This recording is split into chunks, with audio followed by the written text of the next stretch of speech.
So it's been a while that I've been getting a lot of requests for making videos on heart health, and I think this is a huge topic, and it deserves the amount of attention necessary, and even more because it's the number one killer of men and women all around the world.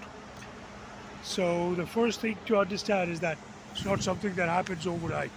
Any cardiac event generally it builds up gradually, very very slowly.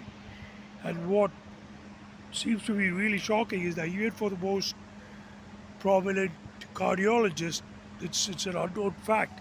That is the main reason everyone, well, most health professionals know that it is saturated fat. I mean, it's atherosclerosis, and atherosclerosis starts somewhere around, in some cases, even like at the age of 10. It depends. Obviously, some cases it can start a bit later, somewhere around 15 or so. But think about it. You start at the age of 10, and the alarm bell is going off for such a long time, and you only realize maybe if you're lucky in your 40s, 50s, and beyond that you've got plaque buildup, whatever.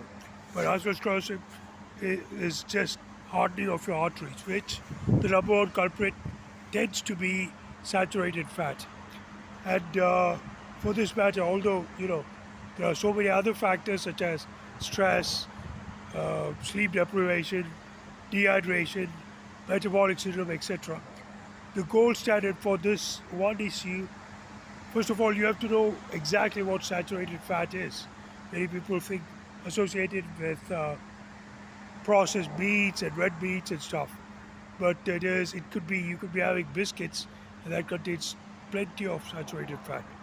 So besides that, the number one remedy I would say is low fat, whole food, plant based diet.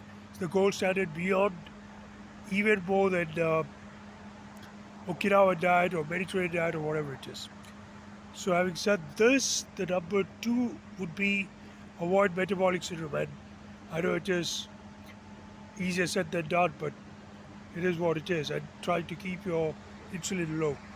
And number three, perhaps the most important way you can try to avoid all of this is your fitness, and you're trying to have as little body fat as possible, going back to metabolic syndrome.